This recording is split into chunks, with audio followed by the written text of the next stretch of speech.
Bismillahirrahmanirrahim. Assalamualaikum warahmatullahi wabarakatuh.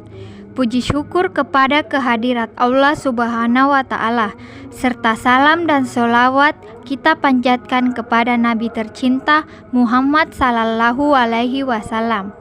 Perkenalkan, saya Nirwati Irwan dengan NIM 105721129419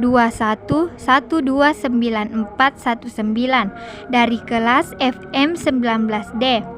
Di sini saya akan membahas mengenai menentukan teknik analisis laporan keuangan, di mana di antara analisis vertikal, analisis horizontal, dan analisis tren yang baik digunakan dalam keadaan.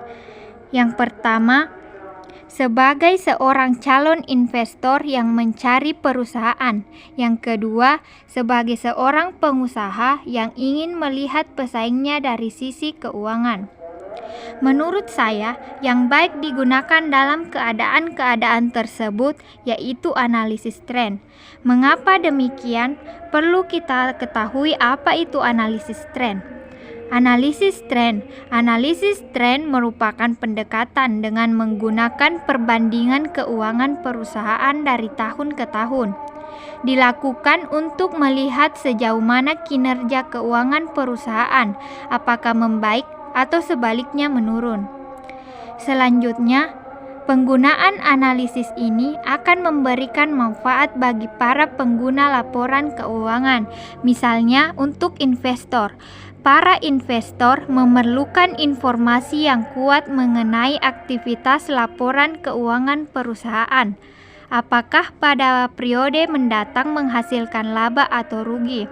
Untuk pemberi pinjaman, memerlukan informasi keuangan perusahaan untuk memutuskan pemberi pinjaman mengenai dana yang tertanam pada perusahaan, apakah akan kembali sesuai dengan waktu yang telah ditentukan oleh perusahaan. Pada manajemen, dapat membantu mengenai perencanaan pengendalian, tanggung jawab, serta pengambilan keputusan berdasarkan hasil analisis. Teman-teman dapat melihat contoh analisis tren laporan keuangan pada gambar yang tertera, di mana dapat dijelaskan dalam melakukan analisis tren perlu ditentukan terlebih dahulu tahun dasarnya sebagai pembanding. Analisis tren laporan keuangan ini akan menampilkan data dari tahun 2018, 2019, dan 2020, di mana laporan laba rugi akan ditampilkan secara kooperatif untuk 3 periode. Secara keseluruhan, total penjualan laba kotor, beban penjualan, beban operasional, dan beban bersih.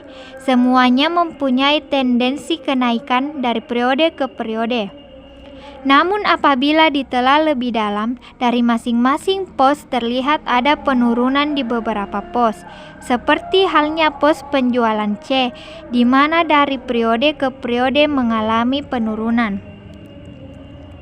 Terakhir, kesimpulannya yaitu analisis tren laporan keuangan dilakukan untuk mengetahui kondisi keuangan dan kinerja perusahaan.